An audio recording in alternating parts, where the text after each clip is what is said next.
What's going on?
Welcome back to the Eye of Jupiter podcast live. I'm your host, Tom Franklin.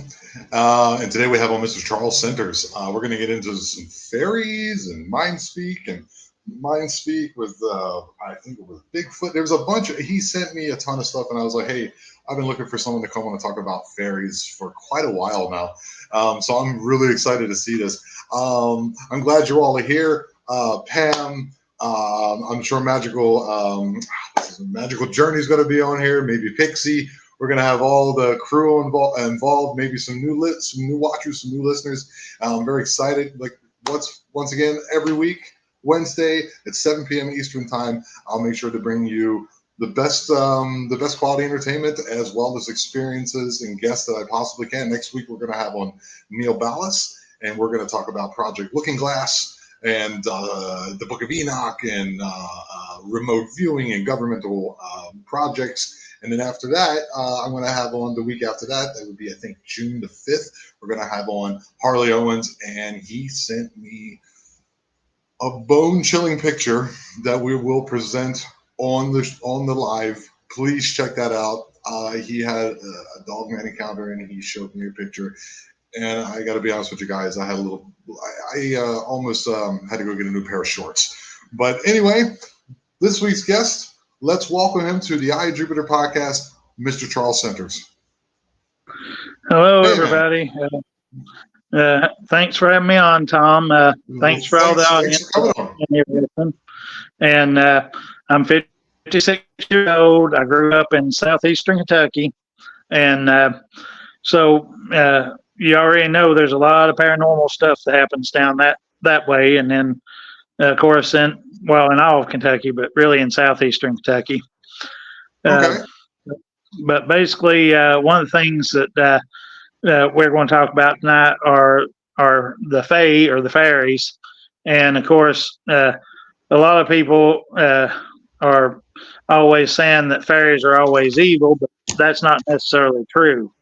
There's two different kinds. There's the Seelie court, which are the better fairies. I mean, they are still a little mischief, but they're not really harmful like the Unseelie court. The Unseelie court actually hates most humans and will go out of their way to create problems for them. Oh, and wow. Everything. And go ahead, please. Tom. No, my question is is there anything that you want to promote first? I mean, we kind of just ran into it. Your name was Charles Centers. You're 50, what'd you say, 53 years old? 56 years 56. old. You're from, all right, cool. And you're from southeastern Kentucky, and which is near West Virginia. We know West Virginia, of course. Virginia, Pike County. And okay. And you're telling me that you are aware, know of, or have encountered two different types of fairy species? Could you go? Yeah. Is that you've? Well, I mean, there's multiple species, but they fall basically in two groups. They're the ones that actually are nice, but they might still be a little mischievous. and then that's the Sealy Court fairies, or they're also called the morning fairies. And then you have the Okay. unsealy court fairies that are considered the night fairies, like the red caps and other species of fairies. But I've dealt with both, and then my personal experience with one group is actually I nicknamed them the Travelers, and Okay. of course they don't they did get kind of agitated when realized they were actually Fae. So, but anyway, they're sort of they're more neutral than they are good or bad. They can go either way. If they have to be bad because somebody's done something against someone they like, they will step in and intervene. And Wow. they're not too nice about their methods So and what do you know everything. about them? I mean, do you know, are they like a race, or are they Well, elementals? well, I mean, they've been around for a long time, and actually, one of my brothers from past life, he's actually part of them now. And at one point, me and another friend of mine was part of the group in another lifetime, and so they kind of look out for me and the friend that's alive in this lifetime. They watch out for us, and when somebody tries to attack us or attack those that we care about, they will step in and help. No kidding. And here's one strange thing about them is they put off an intense cold feel when they surround you. It's literally like you've walked into a freezer. But I mean, it's not because they're evil or anything. But when they surround you, you'll feel like you've just stepped into a freezer. And they usually carry magical staves, and they also carry magical swords. Could Even you though I've maybe never seen them. describe them a little bit? Like, how tall are they? Where did you encounter them? Or Well, they're between about 5 foot, 6 foot uh, tall, and they they look more. They don't look as muscular as humans do, but they look pretty similar. Except they do have the little pointy ears and everything. And like I said, they made themselves known to me and my friend, and then back in 2012, actually my brother from that lifetime before actually showed up with them and have become part of them, and they've done a lot to protect me. Like when we had some what I called the little spirits that were draining protective shields around me and my friend. Well, they showed up and took took a few prisoners and took them off to another realm to interrogate them, whoa, and because they were finding out who had sent them to drain the shields. where did you get And the shields? Where did you get the shields at, Charles? uh, well, I put up shields and everything because I'm a practicing pagan, and Okay. I can manipulate energy and use energy as either defensive or offensive, either one. Okay. And Okay. so anyway, I always put up protective shields around any place I'm at, so that no anything with ill intent, they have to break through the shield before they can never get inside and everything. So I mean, it's a pretty Oh, handy little gift to have. I And guess I'm so. and I'm I also an can. empath, so I can pick up uh, emotions from other people. I'm definitely. I've been told that I'm an empath as well.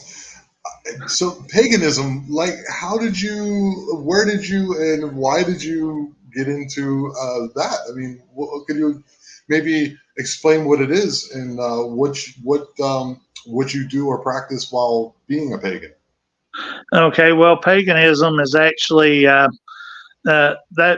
was actually a derogatory term used by the Christian faith to downplay anyone that didn't didn't go along with their idea of religion. They used that as a derogatory term, meaning like dim-witted country people. But Oh, actually, it was actually paganism was before the Christian church ever was.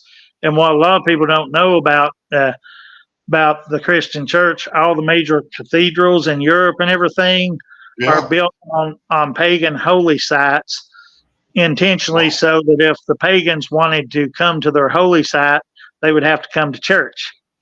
Well, I don't know if you know this, Charles, but I actually lived in Europe for 20 years.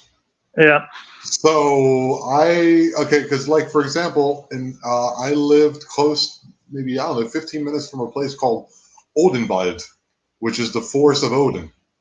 yeah, And so you know Odin and Wotan. Like if you go through, there's places like they'll like a lot of places are called Wotan Apotheka is one I know. So Apotheka is pharmacy. I lived in Germany.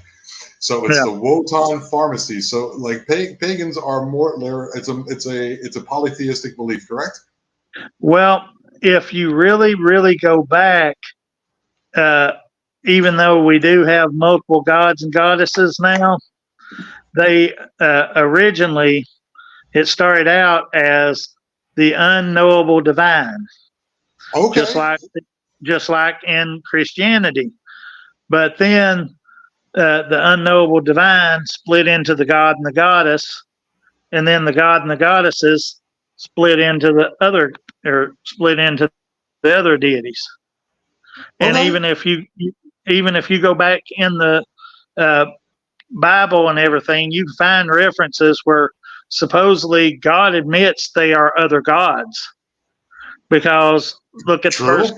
the first commandment says thou Right. shalt Thou have shalt no other not. gods Yes. before me. And if he Yes. was the only God, why didn't he just say, I am the Lord thy God? But Good question. he also in the Bible it speaks of destroying the gods of Egypt and everything. So I mean, there are other deities, and see, I consider the unknowable divine as the same, just describe different, maybe a few different traits as the same as the Christian God, because the human mind cannot conceive it Hmm. as in our state the true divinity. Yeah, But because even there, even in a sense, like especially like where Catholicism kind of started in Italy, you know, they have the dude with the stigmata. He's like, if you go to people's houses, and I think they did like a survey in Italy, and they'll say, who do you pray to? And I think number 6 on the list was Jesus. So in a sense, it's also polytheistic. You know what I yeah, mean? It has that quality to it as well. well, see, that's like also most people don't know in early Christianity, the Holy Ghost was female, but then that it became a male entity, and Mary became the female as the mother of Oh, Christ. okay. She And sort of you became the and substitute.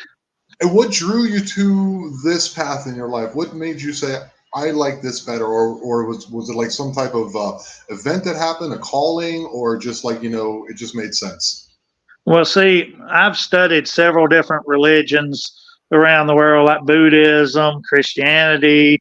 I've read a little bit of Islam. I mean, I've studied different things, and it's my belief at one time there was like one religion, and gradually as people moved away or they got mad at each other and decided to change things up, that's how all the different religions got started.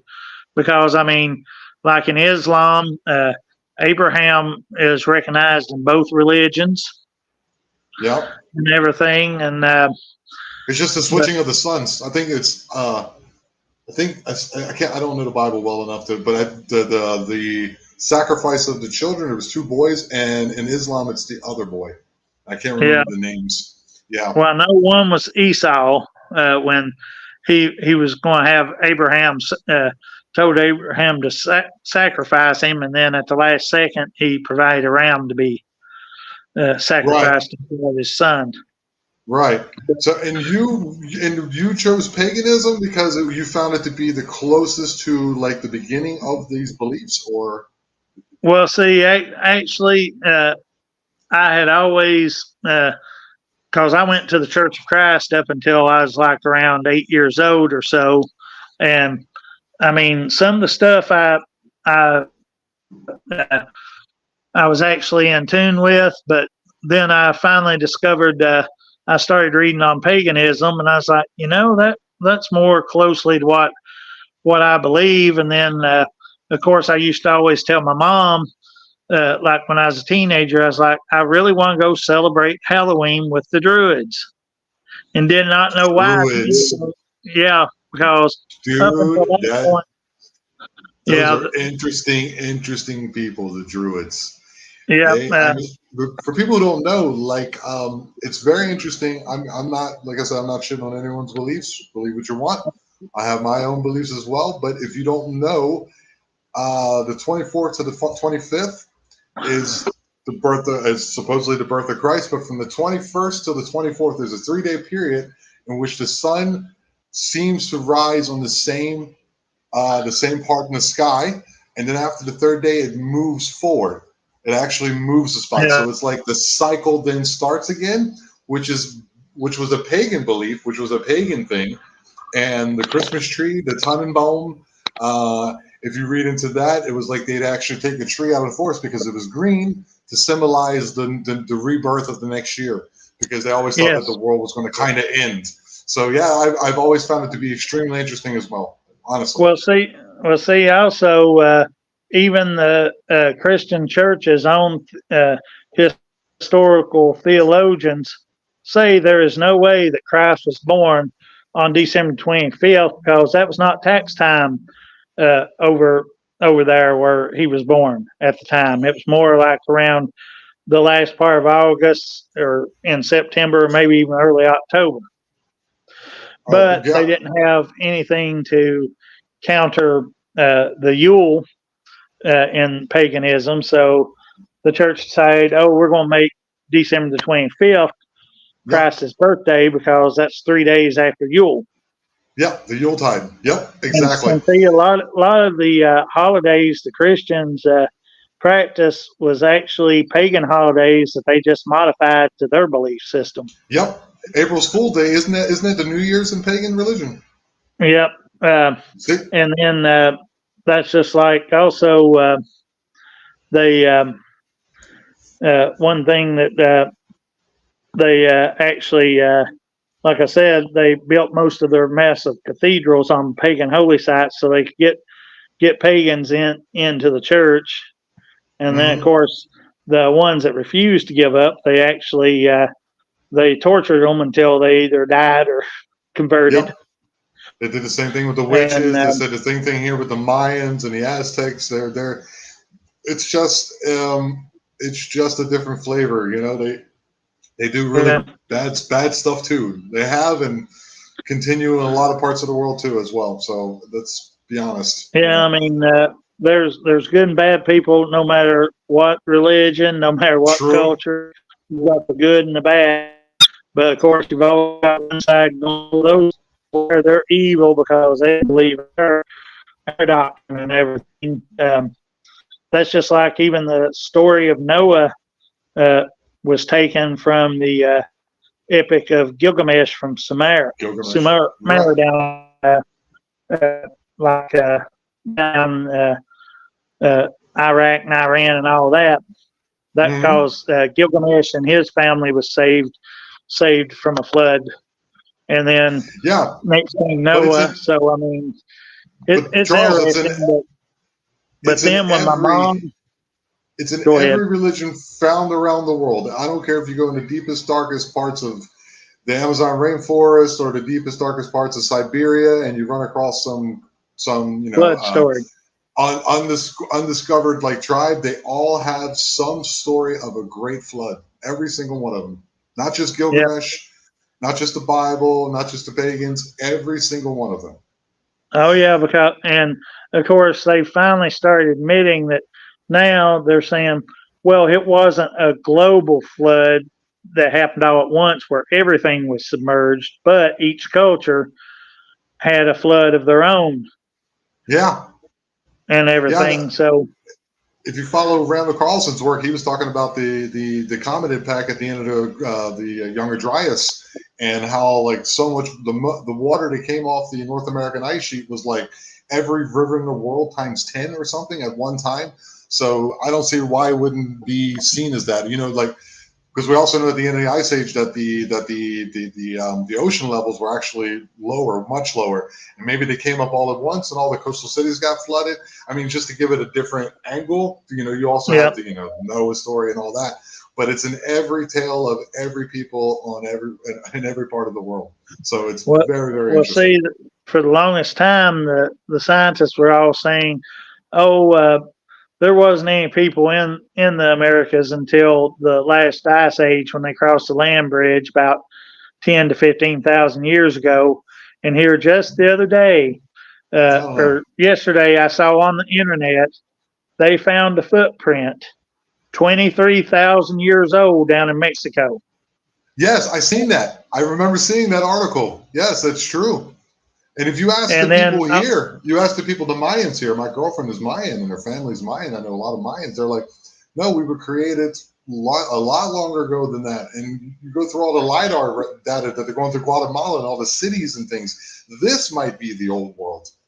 This might be yeah, the old world. It might have been the other way around. We don't know. well, see, that's like also the Navajo and the Apache both have stories about how they ended up out in the Southwest. One group said they were led through caverns from South and Central America up to the Southwest. One group Wow. said it was the snake people that led them through the caverns, and the other group said it was the ant people that led them Whoa. through the caverns, and then told them when it was safe to come back out on the surface again up in the Southwest. Holy cow, dude. I mean, you're going to have to send that to me. I've never heard that before. Yeah, it was. I read that many years ago somewhere. I'll have to find it again, but I can't remember which one's which with the snake people or the ant people. But Right. that was their legend, that they were led from through caverns from South and Central America up into Southwest, and then they were finally told they could go back to the surface. Like for some reason there was something wrong on the surface that they had to stay underground for a while. So I'm But recognizing that. Sorry, Charles. A little bit of housekeeping here. I recognize that Facebook isn't working at the moment. Sorry, people. If for some reason Facebook was giving me issues earlier, I was trying to upload some pre-links for the next live. So follow us over here on YouTube. Hey, hey, that's good. Now, paganism. So, what do you do to protect yourself? Is there a ritual you do? Do you have other friends, or is there some type of, excuse the word, church or a special place in the woods that you guys go to maybe learn to protect yourself, or is this like a book? How does that work? well, see, way I imagine it, I pull energy from the universe, pull energy from the earth, and I surround myself with protection all the time. It completely surrounds me, and of course, I've got so now I don't have to do it. But when I first started, I'd always every day I'd refresh it and pull more energy and say let nothing with ill intent cross my boundaries, and it would actually keep things out. I've had things try to break through my protective barriers before Wow. and everything. And then I have different guardians that watch over me, which uh, I'd say at least I know of at least about 50 guardians, but I think I got more than that. I've got wolves, I've got big cats, I've got dragons, and then I have a warrior I that want a dragon. I want a uh, dragon, Charles. That sounds awesome. A dragon. well, That's see, great. it's my belief that in a previous lifetime, from what I've been told by different people, I was a dragon at one point in a previous lifetime. And see, I think the reason we don't see like more magical creatures nowadays is because at one time the ley lines all across the earth got run down, and the magic kind of faded. So they went off to another plane for a while, but they're slowly recharging now, and these creatures are coming back. Wow. And they Yeah, because and they can cloak themselves so that that's most people can't see them. right. So what do you think that is like? Like if you see the flag of Wales, you have the Chinese have their dragon. What are these creatures? What do you know about dragons? Well, I know they're a very ancient race. They were very magical and very powerful, and of course, even in history, you hear about how someone slayed a dragon or something like that, which was not an easy task because they were pretty powerful. Uh, one group that I listen to is called Elven Drums, and they sing about this these people trying to uh, chase after dragons and kill them and stuff. It said, Yeah, but it gave a warning. It's like beware. If you follow the dragon, you just might become trapped that's and interesting because everything. that's what they say about opium as well. They call it Yeah. following the dragon. That's I don't know what connection there is there. That just made my brain just do. Well, Wow. see, hallucinogen hallucinogens and everything can actually open up your mind, free your consciousness enough that you can actually see different wavelengths of these creatures, and you can catch them and Interesting. everything. I mean, uh, Interesting. like I said, I'm pretty sure, and from what other entities have told me, I was a dragon in a past lifetime. Okay. Of course, I belonged to the Travelers, the fae that I was telling you about at one time, because me and the other brother there was three of us together, and we were druids fighting the Romans and everything, and Oh. only the other friend that I've got now that's a lot live. He was actually he was the only one that survived. The Romans killed us Okay. How do you and know about these? everything. I'm sorry, Charles. How do you know about these past lives? What did you have some type of regression, or is there some type of spirit What came and talked to you? How do you know this? Well, I've had entities tell me. I've had past life regressions a couple of times, and then sometimes I'll get flashes from a past life Okay. because I know I was in Atlantis at least 3 times before it Okay. fell and everything. So, and what's really funny, the group I belong to now, everybody that was part of that group was at least one lifetime we were all together in Atlantis Wow. and everything. One lifetime, I was the captain of the guard for the ruling class there, and we did a past life regression as a group. And I drink in the visions that we got. Uh, uh, I had been escorting the ruler's daughter to some of our various colonies, main part of Atlantis, and we were coming back.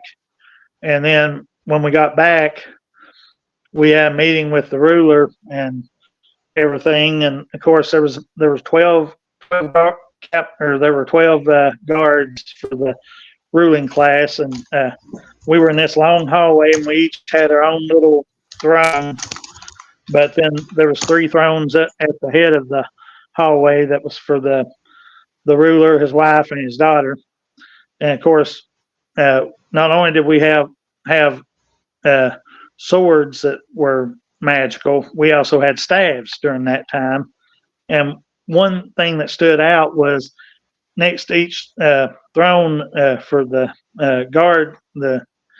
guards, we actually had a little hole that we could stick our staff down in so we wouldn't have to sit there and hold it the whole time. But anyway, I gave the report about how the other colonies and everything was doing. And then he dismissed everybody but me. Then he wanted me to come back into this little antechamber behind the throne room. And that's when he told me, he said, I know you're in love with my daughter, and he said Atlantis is getting ready to have another one of its catastrophes, which was the final one that finally sunk it. He said, so when it starts happening, I want you to take my daughter and you take her to one of the colonies because I know you'll protect her. Wow. And you ever think about writing? You ever think about writing a script for Hollywood? This sounds real. I'm like more interested in the story, man. This is going somewhere. Yeah. Well, I mean, the only problem is I procrastinate too much. If I don't have a hard deadline, I have to get something done. All right, Like I'll give if you a I have hard a month, deadline. like I'll give you one. in like school and everything, if I had a month to write a paper, I didn't start writing the paper till the night before it was due, because if I tried to write it early, I could not. It didn't make no sense. I worked my best under pressure. But anyway, another time in Atlantis, I was actually our group. Well, we were actually together at least twice. Our group got summoned by the current leader of our group when one of the cataclysms happened. It was like either the first or second, and we got summoned and went there. And our leader gave everybody different tasks to do, and she reached me a solid crystal sword, and the only word she said to me was protect. Okay. And actually, one of my mentors in this lifetime was my father from that lifetime, and he still has a sword to this day. I mean, he's in spirit form, but he still protects the crystal sword. So, and that's all that I got from that. And then the second time, or it had to be the second time when I was supposed to leave with the rulers, because the third time I was in Atlantis, final cataclysm, because then I was more like a warrior priest, magic user, all rolled in one, to use D&D terms. And a bunch of us realized how corrupt Atlantis had become, so we stole a bunch of the paracrystals and hid them away for future generations. Okay. Do you know where they are? And everything. And supposedly, and I felt this back in 2010, because I felt a wave of energy going. Supposedly one of the crystals is buried somewhere there in Arkansas, and it's reawakened in 2010. And when they all get reawakened, then you might see all sorts of interesting things magically. I think we're already seeing them. Now you're from a coal mining area, correct? I'm trying to bring this back to present. Yes. You're from like a heavy coal mining area. These are like Rust Belt coal mining people. Yeah. What is their take on these concepts? It's probably very difficult to kind of say these to the people that are in your community. Yeah, down in Eastern Kentucky, it's now more you're more accepted if you're gay, bi, lesbian, whatever, than you are if you're pagan. Because if somebody finds out you're pagan, next thing you know, you're in league with the devil and you're going to hell and all that wonderful stuff. But what if you're a gay pagan? Would that be a little helpful? I mean, they would probably accept the gay part, but they probably wouldn't accept the pagan part. I think the only reason they allow the Mormon church down in my home county is because of the genealogy records. Okay. Yeah, because most people down there are Baptist or Methodist, or there's a few Presbyterians, but it's mostly Baptist. Wow. Okay. So you have a lot of like heavy singing and dancing, and yeah, they get down to Baptist on play. I'm actually, well, if I'm not, I don't believe in it, but my father's Baptist and my mother's Catholic. Yeah. But I'm none of that. I'm a believer of God. Whatever that makes me, spiritual. Yeah. I don't know what that makes me. Oh, someone's doing some work here. Yeah. Great. You got it's 5:30. It's 5:30 here, dude. Why are you cutting? But anyway, like I said, like I said, this group that me and my friend call the Travelers, which they accept that as their name and everything. The let I've uh, I've had three encounters with them in probably the last uh, 14 years. One time they actually showed showed up uh, on the night before my wedding. That's when I finally realized that my brother from that past lifetime was one of them, because he showed up because there was a entity that was roaming around in the neighborhood where we were staying, and they didn't like this entity because I'm not laughing at you, man. Someone just made a funny comment about my background noise here. Yeah. No, the mosquitoes are huge over there. Yeah, they're trying to break in the door, I think.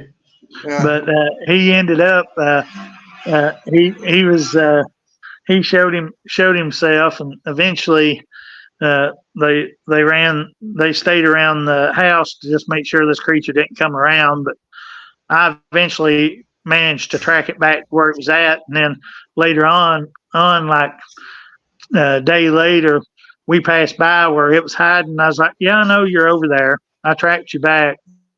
Don't come around the neighborhood again, or else I'll make you leave for good."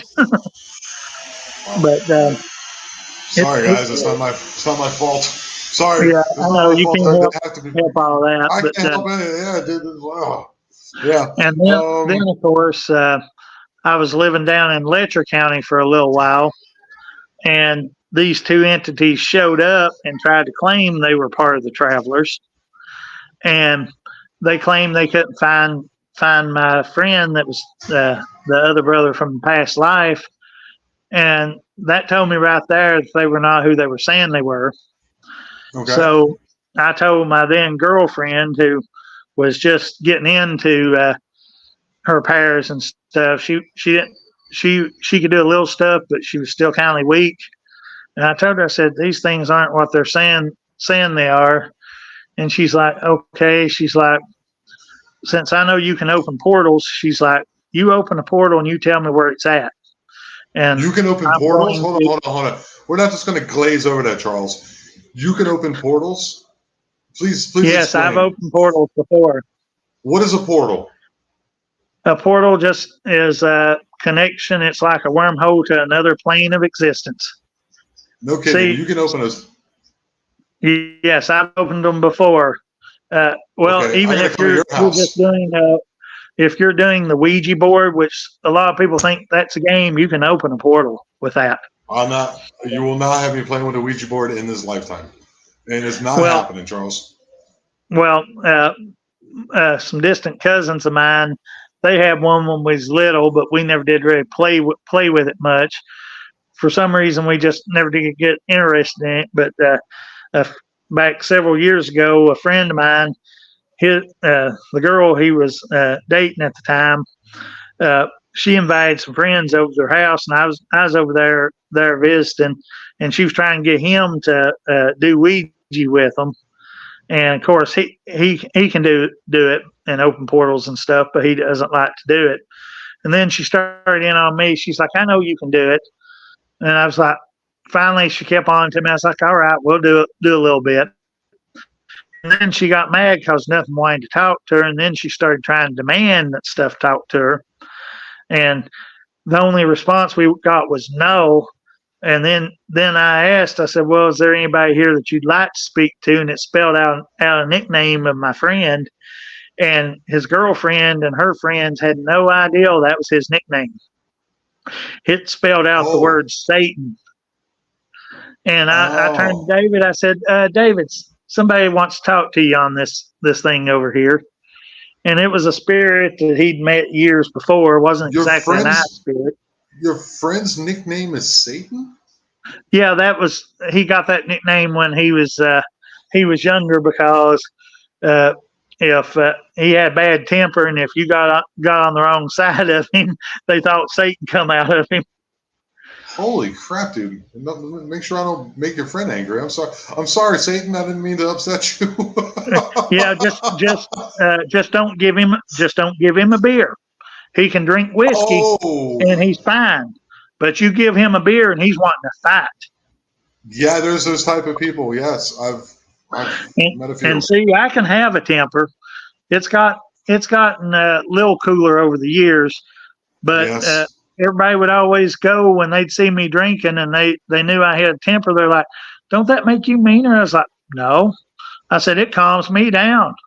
I said, "I'll turn into a big cuddly teddy bear." And I said, "Heck, if I get enough alcohol in me, even the person that made me mad, I'll drink with them, unless Yeah, they make me but mad there's again nothing because that's they going to be leave my weed, blood." dude. Sorry, Charles, you got to put that because there's a reason it's called spirits. There's a reason for that.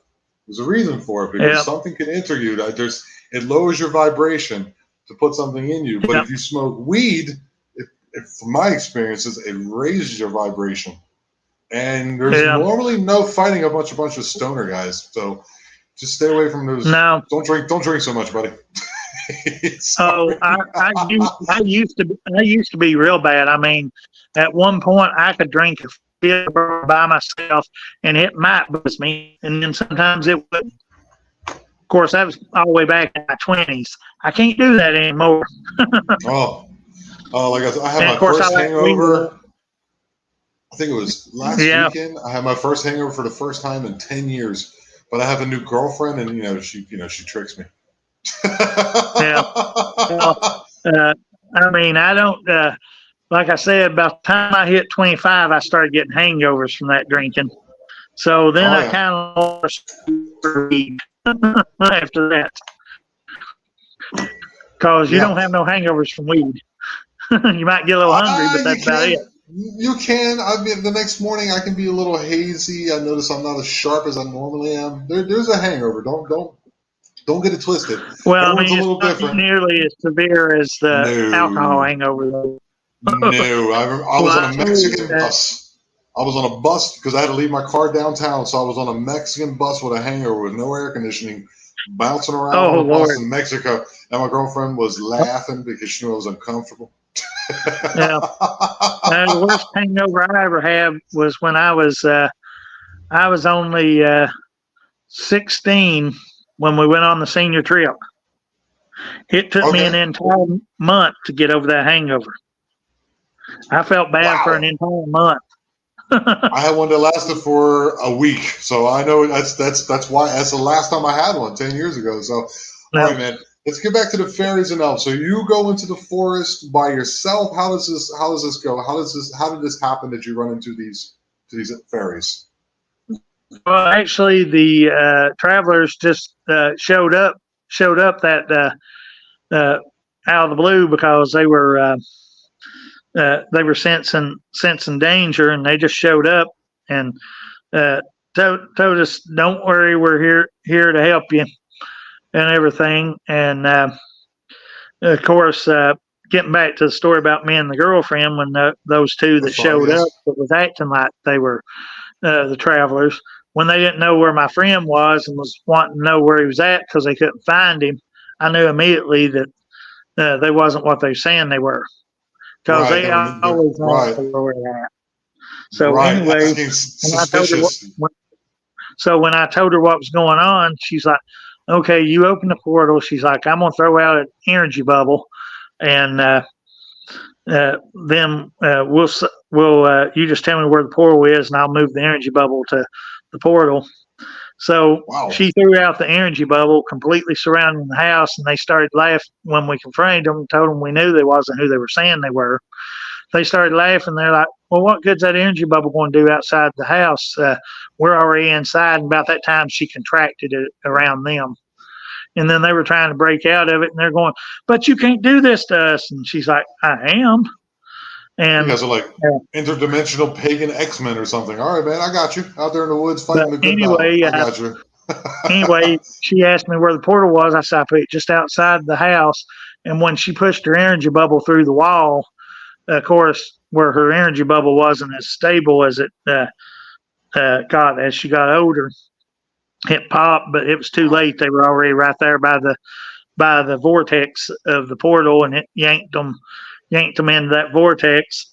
And then about 5 minutes later, the real travelers showed up because they'd sensed something, and they showed up, and they're like, "What's going on?" I was like, "Well, nothing now." They're like, damn, you mean we missed it all? I was like, yeah. And they was like, what happened? I said, two little shadow entities showed up and tried to act like they were you. I said, but since they didn't know where he was, I knew they were lying. So I said, basically, she trapped them in an energy bubble, and I opened the portal. And they're like, where'd you open the portal to? I said, oh, I took a page out of your book. I sent them to a plane of light without an energy bubble. So they were destroyed almost immediately once they got to the plane of light because they were Have shadow you been creatures. have you been able to go into these planes through the portal? Have you stepped through yourself?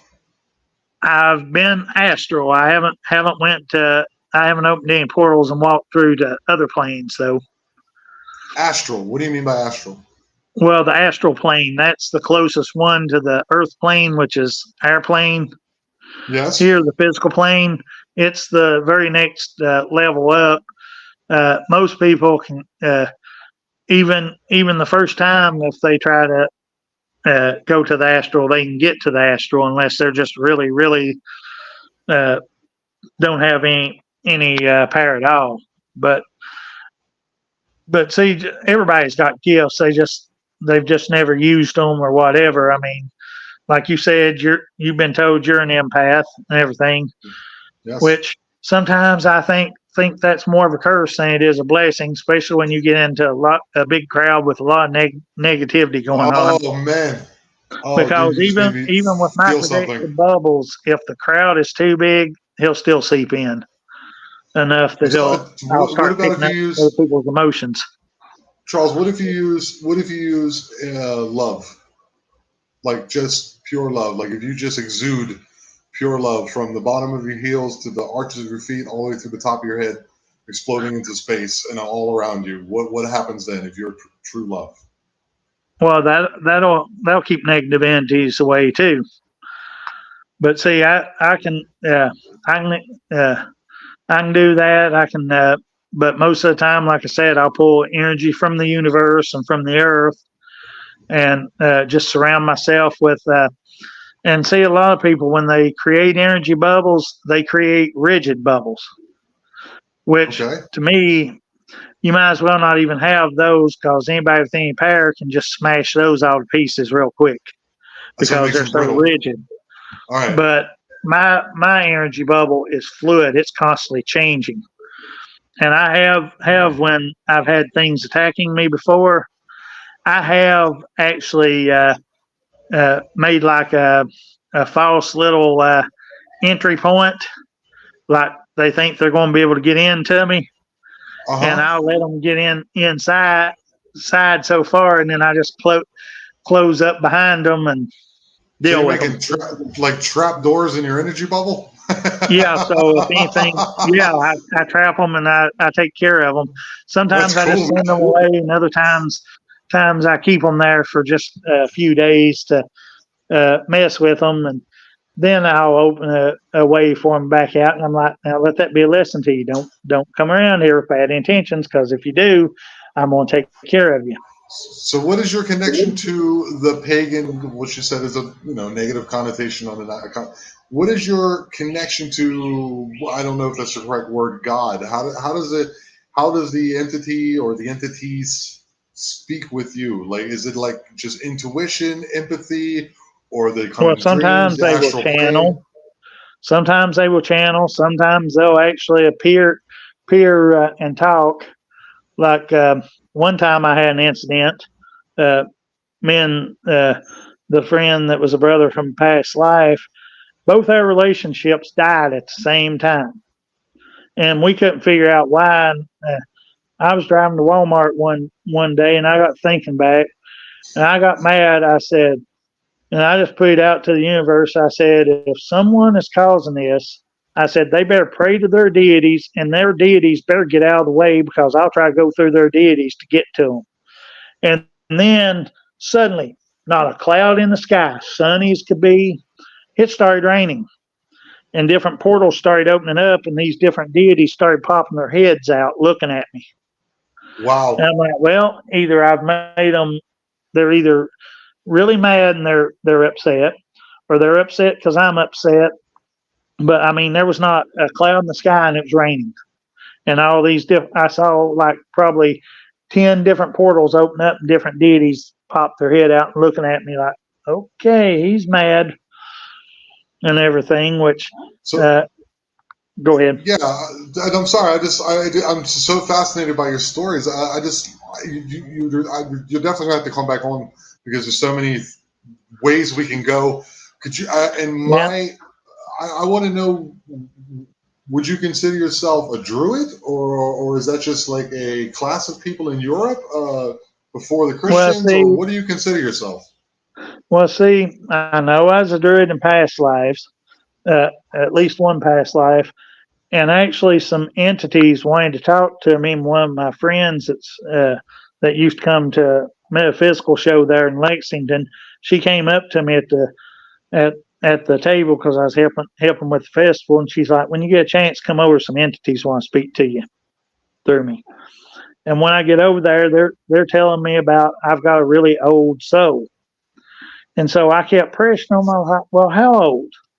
And they kept on trying to figure out a way to tell me, which they never could actually right then while she was channeling could figure out a good way to tell me. Of course, my mom also popped in while she was channeling, and I finally got to ask mom the question that I'd always suspected but had never asked her. And I just asked her. I said, "Why didn't you tell me we were hereditary?" Cause see, actually, I'm also a hereditary witch besides being Right. pagan. Okay. What kind of And witch are you? What kind of a witch are uh, you? I do a little bit of everything. I Really? mean, heck, the funny thing is, I've even the group I'm in one time, she decided she was going to, as a lesson, she was going to call in different entities, energies, and see if we could tell what kind of energy and who it was. Well, one other girl in the group and me were the only ones that got all of them right, and two of them really shocked the rest of the group because one of the entities she invited in was death, and me and the girl, we just felt warmth from the death, where everybody else felt cold. And when we said death, they're like, "Now how can you feel warmth from death?" And she said, "Well," she spoke up and she's like, "Well, they're right." She said, "Because death is just doing a job. It's nothing Right. personal. It's not evil or No. she, whatever, or non-binary, whatever you want to call death." And then the other one that surprised the heck out of everybody that no one else but me and this girl got, which people told us that me and this girl, while we were sensing the energy, was making the exact same movements and everything, sensing it. And when she asked everybody uh, who the second entity was, they couldn't figure out. Nobody else got it right. And she looked at me and the girl, and she's like, "Well, who do you think it was?" I was like, "Oh, that was easy. That was Jesus." And they really looked strange. They're like, "Now, why would Jesus come to a bunch of pagans?" And she just smiled. She said, "Because I invited him." And we Wow. were the only two out of the entire group. There was like 13 of us that got it right. Nobody else would have ever thought it was Jesus, but we knew. Wow. And see, I actually even had that was the first time that I interacted with Jesus, and then I had a it was in a dream state, but it was a vision that involved Jesus. I was down in Mexico for some reason. Never been down there, but I was down there, and I saw this guy wearing a white shirt, and of course he was dark it complected was and Jesus. everything. And I kept watching him. I kept watching him, and he noticed me watching him, and he started walking away. And I looked at him. I was like, "What's your hurry, Jesus?" And he turned and he looked at me kind of strange, like, "How the heck do you know who I am?" And he just kept on walking, and I started following him. And the only thing I can figure, we ended up. He went into this little cantina, and there was two big old, almost 7 foot tall individuals outside the cantina. And when I tried to walk in, they stepped and blocked the door. And he walked up and he's like, "It's okay, knows who I am. And they just parted ways and let me walk in. And we were talking and everything, and he said, I need you to do something for me. And I was like, what's that? And he's like, you need to heal people. I'm like, why would anyone believe I could heal them? He's like, just tell her heal them in my name. Because, see, I am a healer too. Because I've got healing powers. Like at one festival I was at, this one girl came in. She'd been to the doctor, the chiropractor, and everything. And she'd sprained her ankle like a month before. Still didn't have full range of motion in it and everything. And so I asked her, I said, you want me to try to work on it a little bit? Took me less than 15 minutes. She had full range of motion, and she looked at me. She's like, I've been to doctors, chiropractors, and she said, none of them helped me, and it took you less than 15 minutes to fix me. And then another time at the same festival, but a different year, at the end of the day, me and my then girlfriend was walking around doing healing work on the healers. Had been doing all their work all day. I thought that was interesting. Like, well, that's the first time anyone's ever worked on us. But we worked on them, and then we got working on this one lady. Did not realize how bad off she really was. But me and my girlfriend worked on her for like probably 30 or 40 minutes, and she ended up calling the lady that put on the festival and wanting to know if we would be back the next year. Because she told the lady, she said, I have MS, and she said, that's the best I've felt in 10 years. Wow. And it amazed me and my girlfriend that we was able to help her that much, that she felt better than she had for 10 years. It's fantastic. And everything. So yeah. We're going to slowly start to wind this down. I eventually will get to the mind speak, because that's what we were going to talk about. But yeah. Is there anything that you're promoting? Is there any, like, you've written a book? Are you going to conferences, or anything you want to put out there before I let you out of here, man? No, I don't really. I haven't written any books, and I haven't been to any of the conferences yet. But now I will put a plug in for two of my friends, Greg and Dana Newkirk. They have the Newkirk Traveling Museum of Paranormal. They also did a little 2-season series, which they're working on the 3rd season now, of Hellier. Have you heard of that? What's say it again? Hellier. I think I have. It has 2 seasons. It has two seasons so far, and they're slowly working on a 3rd season. But they got they made this documentary. Is that the one where the woman had the West Virginia, right? No, it was down in Pike County, Kentucky. Is that where the woman? Hellier. Is that the woman that had? I'm sorry, if I'm wrong, please correct me. Is that the one where the woman was possessed by the devil? She got baptized, and when she got pulled out of the water, it kind of no. Okay, that's a different one. Okay. No, this one, the husband, Greg Newkirk, when he was a teenager, grew up in the Appalachian Mountains up in Pennsylvania, a little small town. Him and his group had a ghost hunting group called Ghost Hunters Inc., because they just thought the ink made it sound cool and everything. They would go around checking out haunted places and stuff and everything, and then of course eventually they all went their separate ways. And they kept up their Facebook page and everything. He would go in and check it occasionally, and he had an email about this supposed doctor down in that lived outside Hellier, Kentucky, having the little harassed naked children playing out in his yard. And of course, the only thing that Greg and Dana could come up with that even sounded remotely similar was the Kelly goblins out there in western Kentucky, and Right. the description was almost identical. And of course, in the Kelly case back in, I'm wanting to say it was either late 40s or early 50s when these little goblin-like gray creatures attacked this farmhouse after a UFO was seen in the area and everything. And Right. anyway, the description pretty much matched this.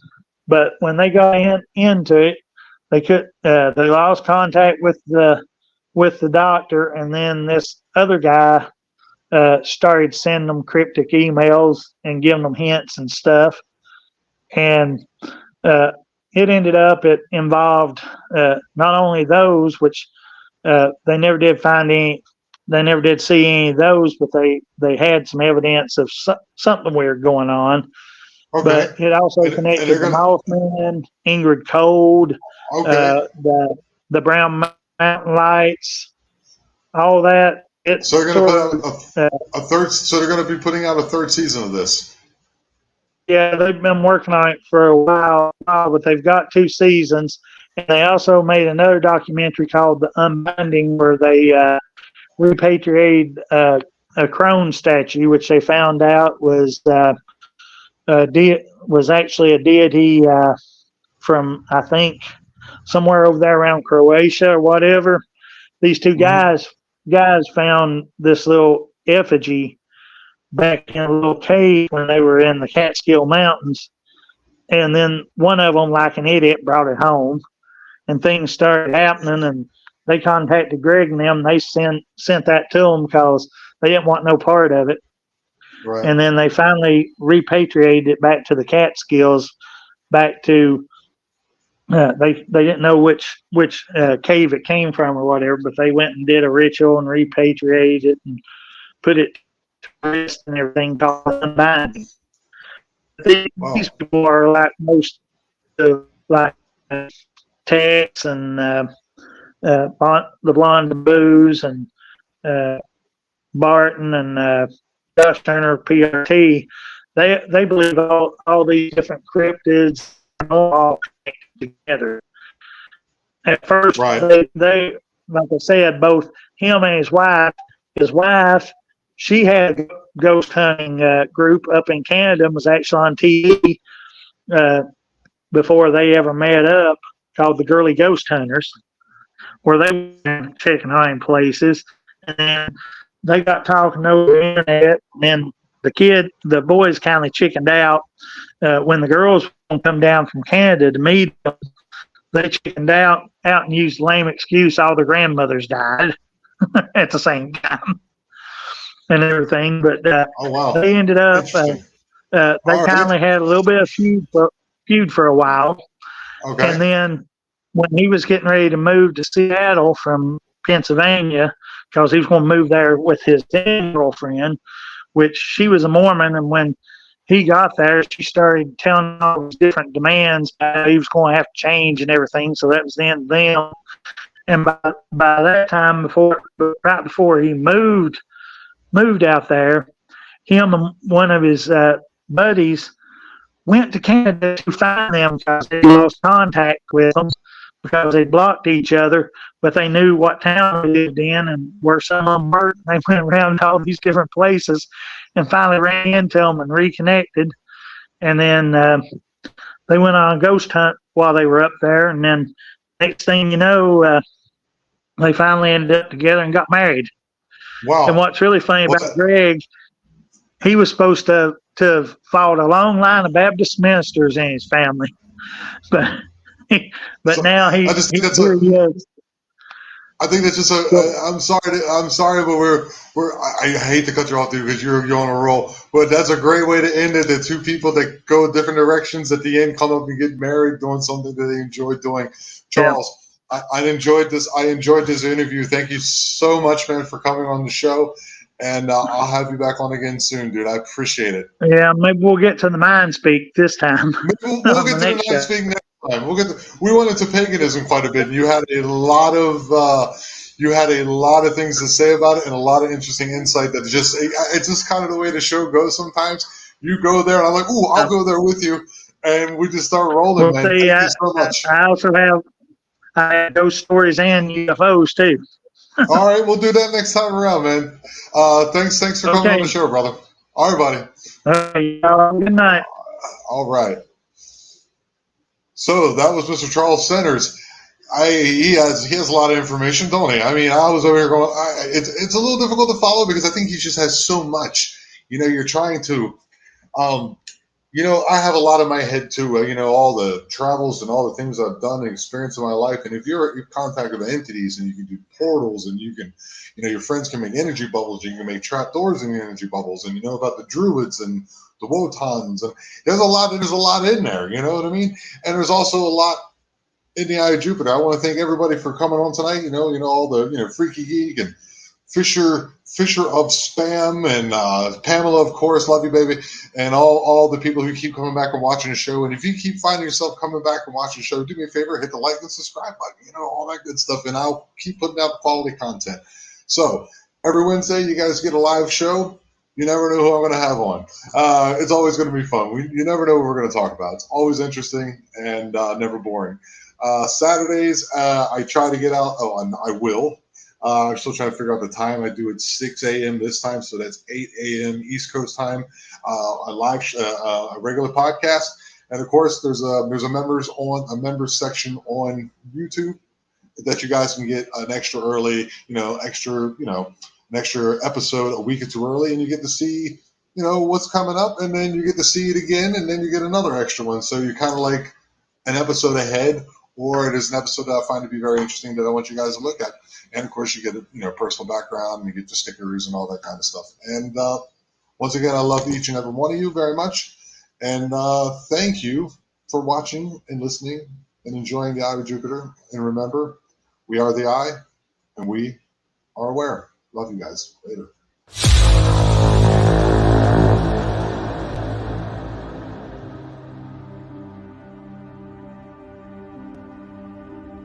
You have been listening to the Eye of Jupiter podcast. Remember, if you have any strange occurrences or stories or anything you'd like to share, please drop me an email at theeyeofjupiterpodcast@gmail.com and you'll be on the show.